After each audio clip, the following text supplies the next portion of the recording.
Bonjour à toutes et à tous, bienvenue pour cette nouvelle vidéo. On va regarder ensemble le premier épisode d'une série documentaire qui s'appelle La grosse fille de Marie. C'est sur France TV /, donc c'est uniquement sur internet. Donc c'est une journaliste de 25 ans, Marie De Brouwer, qui va donc nous parler de l'obésité et de la grossophobie, des discriminations, du ressenti des gens. Donc on va regarder ça ensemble. Salut, je m'appelle Marie et je suis grosse, voilà. Toute ma vie, on m'a dit que si j'étais grosse, c'était de ma faute. Alors que non, si c'était aussi simple que de manger des légumes, aller à la salle de sport, je serais mince à l'heure qu'il est et on serait pas des millions à être gros et à être obèses en France.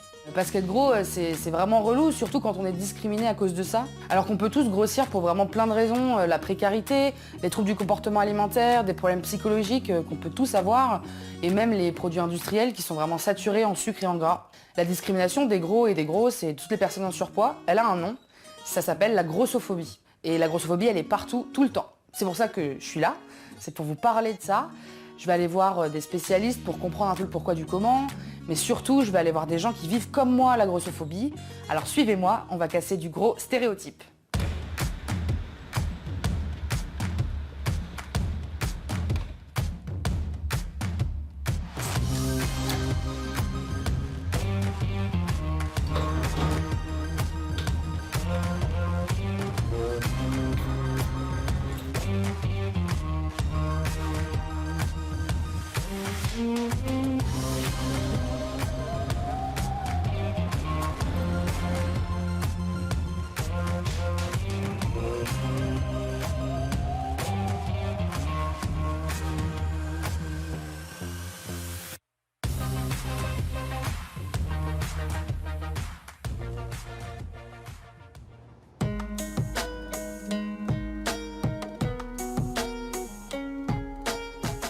J'ai 25 ans et je pèse 113 kilos. Et j'ai toujours été toute ma vie plus grosse que la moyenne. On m'a dit des phrases vraiment pas cool. On m'a dit que si j'étais plus mince, je serais tellement plus jolie. Que j'avais un si joli visage, donc c'était trop dommage, tout ce poids en trop. J'ai entendu des propos hyper violents, que ce soit de camarades, de membres de ma famille, même de médecins. Et tout le monde m'a dit de me mettre au sport, alors que j'en faisais déjà. On m'a dit de maigrir. Alors j'ai fait des régimes, et ça a marché une fois, deux fois, mais à chaque fois j'ai repris le poids, donc c'était vraiment un échec, quoi. J'ai utilisé l'humour, sauf que se rabaisser, ça fonctionne pas.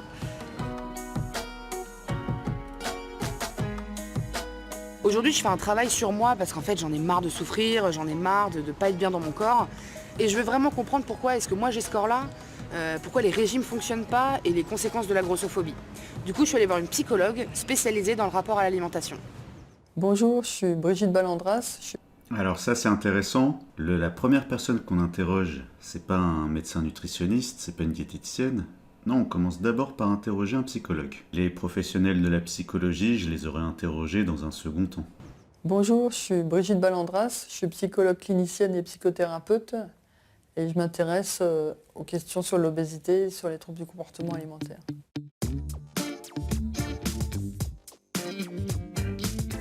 Tout le monde n'est pas égal, c'est-à-dire qu'à quantité égale, l'un va prendre du poids et l'autre non.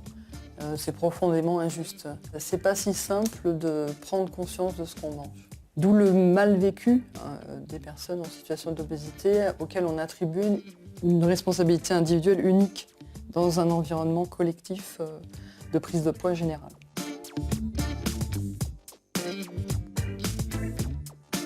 L'intention de vouloir maigrir permanente, qui va perturber la relation à son corps, à l'alimentation, à l'image de soi. Il y a un poids normatif qui est imposé aux femmes qui est en dessous déjà du poids normal. On a des différences physiques et les personnes qui ne correspondent pas à ces... Alors là je l'arrête, elle est censée être professionnelle de la psychologie et elle parle de poids normal. Moi ça me choque, je parle jamais de poids normal. On a des différences physiques et les personnes qui ne correspondent pas à ces standards vont considérer qu'elles ne sont pas belles. Et du coup, la personne va grandir en pensant qu'elle n'est pas belle, alors que c'est des critères qui sont injustes. Il faut vraiment se traiter avec douceur. C'est par petits pas, vraiment par petits pas qu'on y arrive. Et faut retenir qu'il faut bien se traiter. Donc c'est toujours cette bienveillance à soi-même. Et les régimes flash, ça participe de la maltraitance. Oui, là je suis d'accord, c'est vrai qu'il faut être bienveillant envers soi-même, ça c'est vrai. Oui, parce que je vais pas passer tout le reportage à râler et à dire ce qui va pas. Hein. Donc ça c'est vrai, il faut être bienveillant envers soi-même, c'est important. En France, l'âge moyen du premier régime est de 8 ans. Notre famille joue donc un rôle crucial dans notre rapport à notre corps, surtout quand on grossit jeune. La grossophobie de la famille peut prendre plein de formes. Propos violents, dégradants, incitation à maigrir, humiliation. Et parfois aussi à l'école, quand on n'est pas à la maison, les moqueries et les remarques continuent. On me disait que j'étais une baleine, que je devrais être féminine, plus féminine. On me disait t'es moche, t'es grosse, tout ça. Le troisième, j'ai eu une rupture de ligament, un plâtre jusque-là, jusqu'au genou. Donc ça m'a détruite aussi. Plus de sport, plus de confiance en moi, plus rien.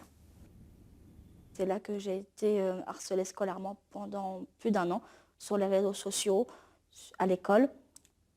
On me disait que que l'univers entier était un atome par rapport à moi. Et une fois, on m'a maquillée de force en classe. On me disait, ouais, pour que tu ressembles à une fille. Sur le moment, quelles conséquences ça a eu sur toi, ce harcèlement ? Je ne savais pas qu'on pouvait être autant cruel et surtout à autant de personnes en même temps. Et je me demandais à chaque fois pourquoi moi. J'étais tellement mal que j'ai plusieurs fois essayé de me suicider, on va dire, à ce moment-là. À ce moment-là, est-ce que tu as trouvé de l'aide quelque part ? Non, parce que tout le monde qui représentait soi-disant de l'aide m'enfonçait. Les profs, l'infirmière, l'aide, j'en avais eu aucune. J'en ai eu aucune. T'as essayé d'en parler à tes parents ? Non, parce que j'étais fâchée avec ma mère. Et mon père, j'ai pas réussi. Je lui en ai parlé, mais l'année dernière, quoi. Donc, 7 ans avant de lui parler, quoi, de cette histoire. Et aujourd'hui, comment ça va ? J'ai toujours du mal à m'intégrer avec les autres. Quand je rencontre un groupe ou une bande, j'ai toujours peur qu'on me fasse du mal. À 25 ans, comme mon cas, mon prochain anniversaire, c'est 25 ans, je suis toujours fragile, j'ai toujours le cœur brisé, j'ai toujours la peur des autres. Et ça, j'aurai toujours cette fragilité en moi. Par contre, là, je me permets d'affronter tout ça. Si toi, tu avais un message personnel par rapport à ton vécu ? Je peux pas leur dire... Enfin, c'est une question un peu compliquée pour moi parce que je peux pas leur dire d'aller en parler parce que moi, quand je l'ai fait, personne ne m'a aidé, ne m'a écouté. Mais à défaut d'en parler au lycée, d'en parler au moins à leurs parents. Ça, oui, parler aux parents, à la famille ou à une personne de confiance. Ça, oui.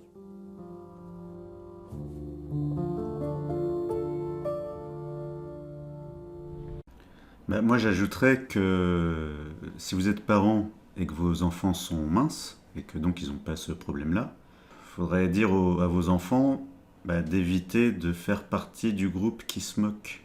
Ouais, c'est horrible, hein, jusqu'où ça peut aller comme harcèlement, j'ai pas de mots. Émilie est loin d'être la seule dans ce cas. 63% des enfants obèses risquent d'être victimes de harcèlement dans leur scolarité. Le collège et le lycée peuvent être des périodes très dures, mais pour moi, c'était un moment fondateur. J'ai eu la chance d'y rencontrer Hélène, hyperactive sur les bords. J'adore, moi. J'adore un peu. Marina, ma coloc. Et là, j'ai vraiment des larmes qui coulent. Et Daria, la terre-à-terre du groupe. Ce sont mes meilleurs potes, je les connais depuis plus de 10 ans. Elles ont toutes des physiques très différents, mais aucune n'est grosse. Et leur rapport à leur corps, à l'alimentation, a vraiment changé depuis toutes ces années. Mais il y a un point commun entre nous, on adore manger. Vas-y, Et là, Hélène, tu super me sers le riz. Vas-y, derrière, je te sers le riz. C'est pour qui? C'est pour moi ça? Ouais. Bon app. Bonne app. Bon app. Il y a un truc, je trouve, dans notre quatuor, voilà, on se connaît depuis qu'on est toute petite et tout, c'est le regard qu'on a entre nous sur nos corps, d'avoir des amies qui étaient bienveillantes, qui n'étaient pas dans le jugement justement, qui n'étaient pas dans la réflexion, ça m'a vachement fait de bien. Je sais qu'entre nous, il n'y a aucun tabou parce qu'il n'y a jamais de jugement. Donc du coup, ça fait que tous nos complexes, là, vu qu'on parle du corps et du poids, tous nos complexes, on peut s'en parler entre nous en sachant que la personne en face va pas du tout nous juger et va nous aider à résoudre nos problèmes, quoi. Et on est physiquement très différentes et même niveau personnalité, en vrai, on est assez différentes. Et du coup, je pense qu'il y a une espèce d'ouverture d'esprit qu'on s'est auto-alimenté dans le groupe.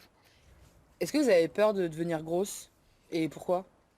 J'avoue que si je devenais grosse, je pense que ça me ferait chier. Je sais pas comment je réagirais au fait de plus être dans la norme. Je vois venir ma mère qui va me dire « Mais Daria, quand t'étais adolescente, t'étais très bien, qu'est-ce qui te prend et tout ?» Et ça, j'ai la flemme de le vivre, en fait. En vrai, pour moi, je finirais grosse, quoi. Pourquoi? Parce que je l'ai déjà vécu, tu vois. Parce que quand tout d'un coup j'avais pris beaucoup de poids et que je sais qu'il y a des moments où vraiment je me sens pas bien, quoi. J'ai plus d'énergie, je rentre plus du tout, quand je commence à plus rentrer dans mes vêtements, mais vraiment je suis vraiment triste, quoi. Est-ce que tu t'es déjà comparé à moi ou tu t'es dit des trucs un peu genre ok, faut que jamais que je sois comme Marie ou tu vois, des trucs comme ça? Mais rien que mes bourrelets, je les supporte pas, alors s'il y en avait encore plus, tu vois, je serais pas bien. Donc oui, je me suis déjà dit ça. Mais par contre, je me suis déjà dit, j'aimerais bien être comme Marie dans l'acceptation de mon corps. Mais par contre, sur ta façon de l'aborder et de le vivre au quotidien, t'es un modèle. Tu vois ce que je veux dire ou pas? Non mais c'est vrai. Mais même... Après, comparé à vous, c'est-à-dire vous êtes très proche vous êtes proche, vous êtes même complètement dans ce qu'on attend que vous soyez. C'est-à-dire que vous êtes au poids qu'il faut, à la taille qu'il faut, peut-être à 3 kilos près et à 3 muscles près. Mais moi c'est fini, je suis trop loin de ce qu'est censé être la femme, tu vois. La femme blanche, mince, machin, bidule. Moi, je suis trop éloignée de ça, donc j'ai pas le choix. Je peux pas me morfondre d'une situation que je peux pas changer. Je dis pas que c'est tous les jours évident, tu vois. Puis parfois on s'accepte pas, des gens. Enfin, c'est trop dommage qu'il y ait cette espèce de but à atteindre de ce que ça doit être. Parce que en vrai, c'est déjà rien que ça, c'est horrible. Enfin, je trouve ça horrible de dire que la femme doit être comme ça et tout ce qui est en dehors, même un petit peu, c'est nul, c'est moins bien, c'est plus moche. C'est moins acceptable, c'est moins désirable, tout ce que tu veux, tu vois. Enfin, je sais pas ce que vous en pensez. Peut-être qu'on dépense plus d'énergie à vouloir atteindre cet idéal que d'essayer d'apprendre à justement s'accepter et de s'aimer comme on est. Qu'est-ce que ça change pour vous d'avoir une amie grosse, en fait? Moi, ça m'a complètement appris ce que c'était que la grossophobie. Tu m'as raconté plus en détail, du coup, toi, ce que tu as vécu personnellement que je pouvais pas forcément voir. Donc, ouais, tu m'as complètement appris tout sur la grossophobie. Je pense que ça m'a permis de relativiser sur des réflexions que je pouvais me faire sur moi-même. Toute la positivité que tu dégages et la confiance en toi, en fait. Tu nous as permis de bien comprendre, en fait, de mieux connaître les enjeux et les difficultés que les personnes grosses avaient au quotidien, tu vois. Par exemple, les cuisses qui se touchent quand on marchait en Croatie, quand il fait chaud et qu'on sort de la plage. Le fait que, dans les transports, c'est pas toujours évident. C'est que c'était souvent une source d'angoisse quand tu arrives dans les transports de pas avoir assez de place, en fait, pour toi et de prendre trop de place, surtout, que ça dérange les autres. Enfin, le fait de t'avoir avec nous, etc., ça fait se rendre compte aussi que c'est pas si une tare que ça d'être gros et que ta vie elle est tout aussi extraordinaire.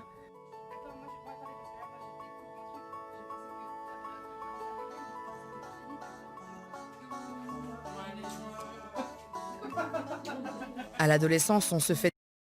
Ouais, c'est un chouette groupe de copines. Elles ont l'air sincères, elles se soutiennent. Vraiment, ça fait plaisir à entendre, ça fait plaisir à voir. À l'adolescence, on se fait des amis.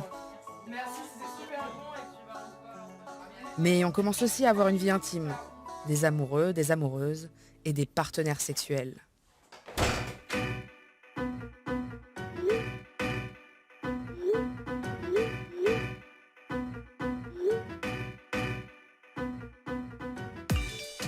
Les messages sur mon gros corps, j'en reçois tellement que je les compte même plus. Je suis obèse, donc j'aurai plus d'appétit sexuel, je serai plus vulnérable, j'accepterai tout et n'importe quoi comme rapport, puisque de toute façon, je dois pas avoir beaucoup d'occasions. En gros, la fille obèse, on couche avec, mais on la présente pas à ses amis.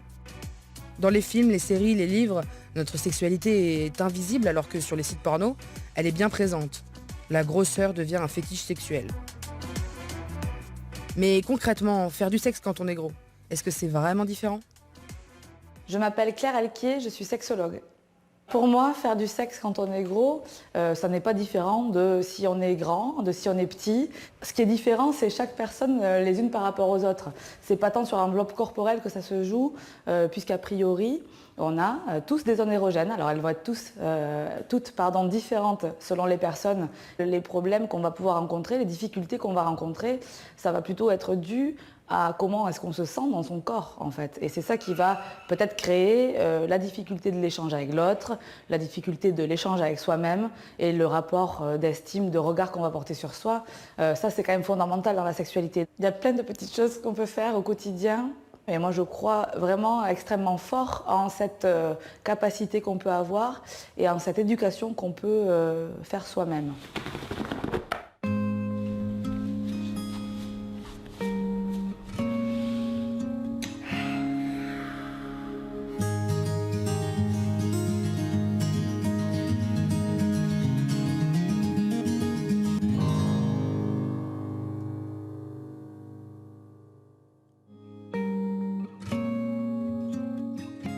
Cette position-là n'écrase pas la personne. Si on imagine qu'il y a une pénétration, le partenaire en dessous n'est pas écrasé par si tu appuies sur tes genoux de la manière dont tu es là. Moi, je pense que c'est très confortable pour les deux et que ça peut être très bien. Tu peux aussi prendre appui si tu as envie de faire un petit peu plus d'effort physique. Tu peux aussi prendre appui sur les cuisses et sur les mollets en relevant les jambes. Voilà, par exemple comme ça. Et en s'aidant, en posant les mains sur le torse du ou de la partenaire, qui permet de se stabiliser un petit peu, mais qui du coup ne fait pas mal, et qui permet d'avoir une mobilité du bassin qui du coup peut être intéressante pour une pénétration plaisante.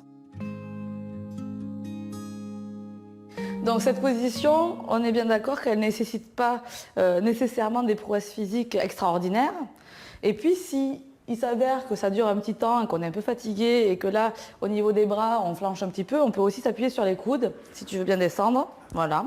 Ce qui permet d'avoir aussi un autre angle de pénétration, si on parle de pénétration, toujours pareil, et un confort différent avec cet appui sur les bras. Alors si on imagine que moi je suis le ou la partenaire, derrière je vais me mettre dans le même sens que toi, on va être dans cette espèce de spoon, où on va épouser en plus et avoir un accès à tout le corps de la personne, ce qui peut être très agréable. Le partenaire ou la partenaire peut aider à lever la jambe, ce qui fait que du coup c'est moins inconfortable pour toi aussi, et que tu n'es pas en tension pendant 1000 ans non plus. Ça peut être très intéressant pour avoir accès à une masturbation par exemple, ou à une pénétration s'il y a pénétration. Déjà, arrêtons cette injonction à la performance permanente qui tendrait à nous faire croire qu'on doit absolument faire un marathon de sexe en enchaînant des positions absolument improbables qui ne sont confortables pour personne, qu'on soit gros ou pas au final. Et je crois que ça déjà il faut y aller avec un peu plus de légèreté.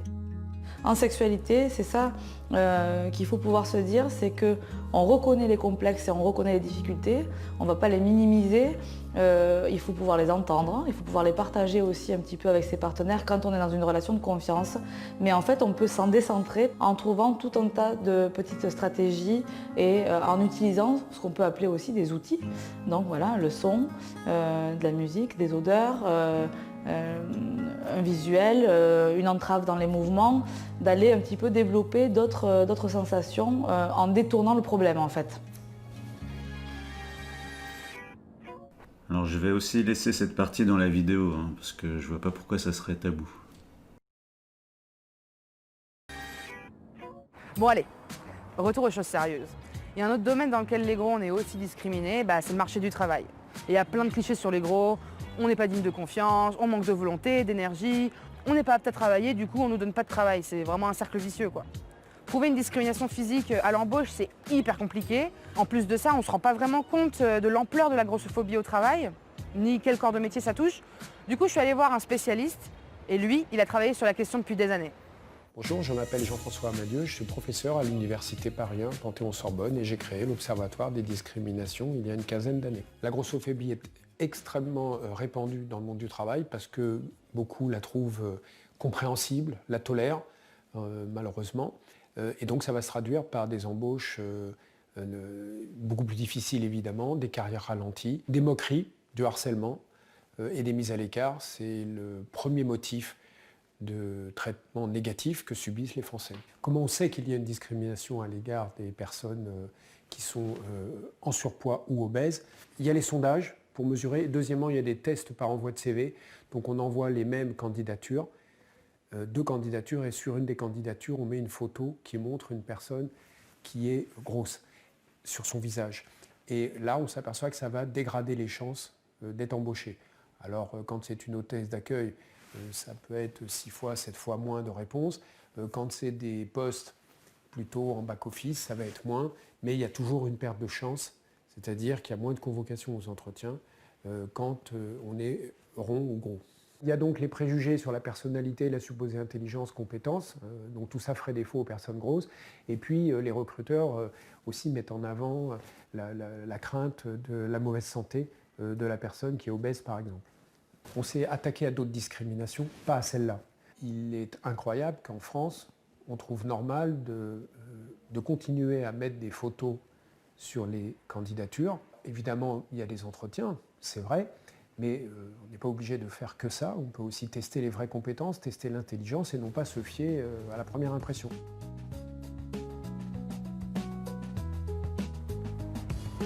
Aller chez le médecin, pour la plupart des gens, c'est banal. Mais pour moi, c'est devenu un moment d'angoisse. À chaque rendez-vous, tout problème de santé est systématiquement ramené au poids. Du coup, les personnes obèses ont beaucoup plus de risques de vivre avec une maladie non diagnostiquée, comme un cancer.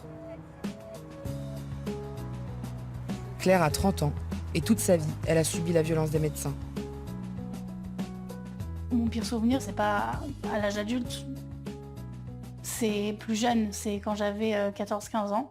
En gros, j'ai été mise en clinique pour obèse ou je sais pas quoi, voilà, spécialisée dans l'obésité. Et j'ai été suivie par une nutritionniste. Elle m'a dit que je finirais handicapée dans un fauteuil roulant et que je prenais la place de quelqu'un qui avait vraiment envie de s'en sortir. Pour moi, le pire, c'est au niveau de la gynécologie. Où là, non, en fait, j'évite, quoi, le plus possible. Il y a une fois où je suis allée chez la gynéco, j'avais un problème, il fallait vraiment le régler. Et puis, je suis arrivée dans la salle d'attente, c'était un canapé qui était un petit peu bas. Je me suis assise quand même parce qu'il n'y avait pas de place ailleurs. Et la gynéco est venue pour me chercher à la salle d'attente. Et en fait, quand elle a prononcé mon nom et qu'elle a vu que c'était moi la suivante, j'ai eu un peu de mal à me lever. Et elle m'a vraiment regardée, mais le fameux regard de haut en bas, quoi. Comme ça. Et je me suis dit, mais elle aurait pu juste faire un pas en avant pour aller vers son cabinet et se dire, et pas me montrer ça, quoi. Déjà, ça partait mal. Et elle m'a parlé de mon poids pendant les 3/4 du rendez-vous. C'est de la maltraitance, mais quotidienne, en fait. Et donc, bout à bout, moi, j'ai atteint ma limite. Mais en général, ton rapport avec le corps médical, est-ce que tu as des appréhensions si tu prends un rendez-vous? Est-ce que ça fait longtemps que ça dure? Je vais voir des médecins que quand je sens que ça craint vraiment, quoi. C'est-à-dire que là, on est en train de parler et je sais qu'il y a des trucs qu'il faut absolument que je fasse et que je fais pas parce que ça fait tellement longtemps que je le traite pas que j'ai peur de ce qu'on pourrait me dire. Et en plus de ça, j'ai peur du jugement permanent. Forcément, ça joue surtout sur l'instant, sur le moral et sur l'estime de soi. Et si tu as besoin de te soigner aujourd'hui pour d'autres choses, qu'est-ce que tu fais? Je vais chez mon médecin traitant, mais sincèrement, j'y vais une fois par an, quoi. J'y vais que quand c'est strictement nécessaire, parce que je sais que quand je vais aller le voir, il va me dire oui, je sais Claire que vous aimez pas trop, parce que maintenant il sait, quoi. Je sais que vous aimez pas trop parler votre poids, mais quand même, vous êtes à combien?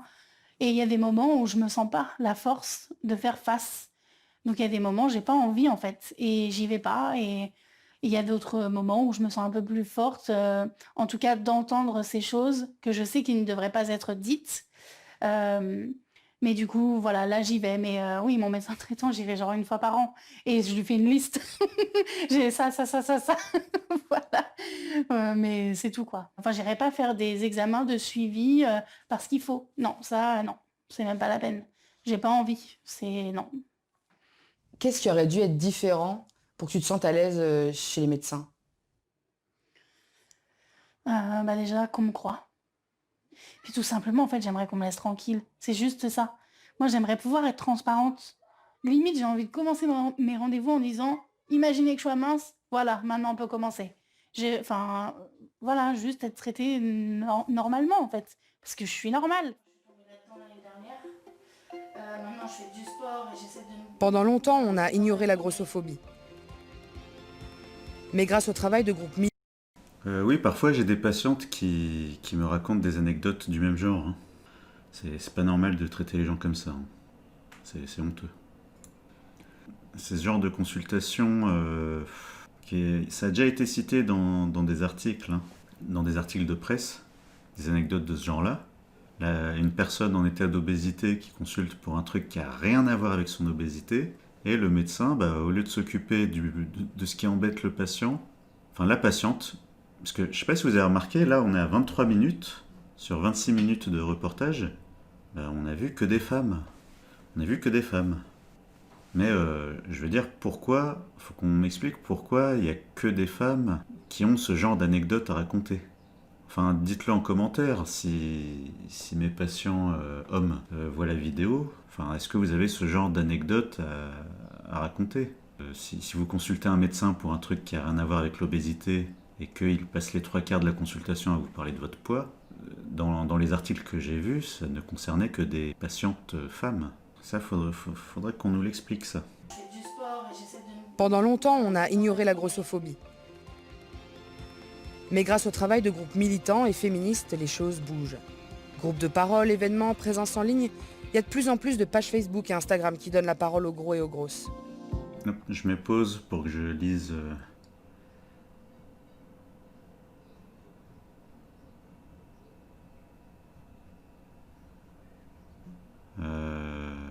Ah, il y a un homme. Voilà, enfin un homme. Le terme grossophobie est même entré dans le dictionnaire. Et c'est en découvrant ces militantes que j'ai compris que ce que je vivais n'était pas normal. J'ai aussi compris que Où sont les hommes? mon propre regard était très dur envers moi-même, que j'avais intériorisé la grossophobie.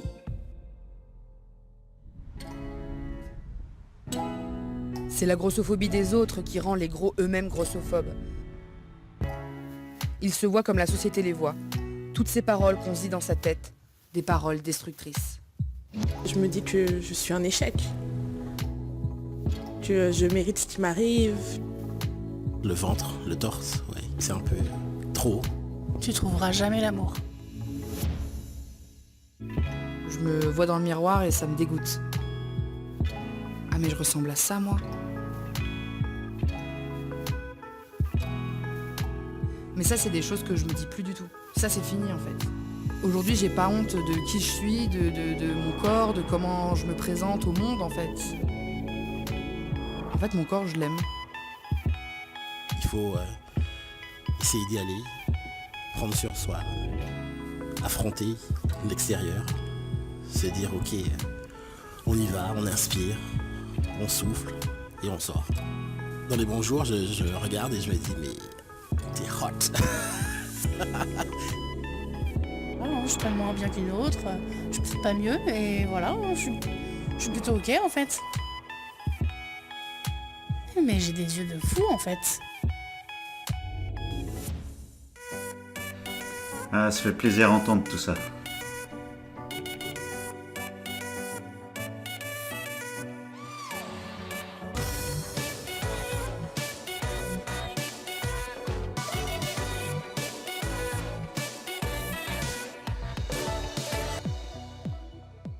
Encore aujourd'hui, c'est difficile pour moi de faire taire ces voix dans ma tête. Mais j'ai compris une chose, c'est que la bienveillance, l'écoute de soi, c'est ça la clé pour être bien dans son corps et prendre soin de soi. Alors ouais, parfois on s'aime pas, on n'aime pas son corps, on est en colère, on est saoulé. Mais bon, on a le droit.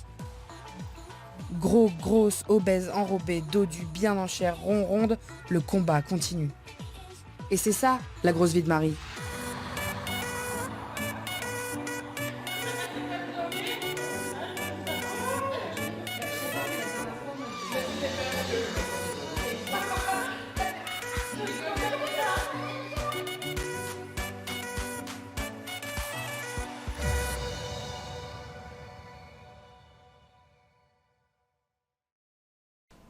Bon bah c'était sympa, hein.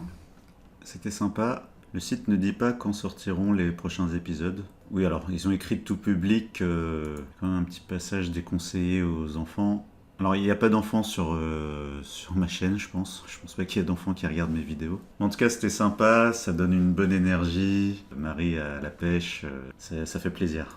On va continuer, hein. Je vais surveiller quand est-ce que sortiront les prochains épisodes. On regardera ça ensemble. À bientôt pour de nouvelles vidéos.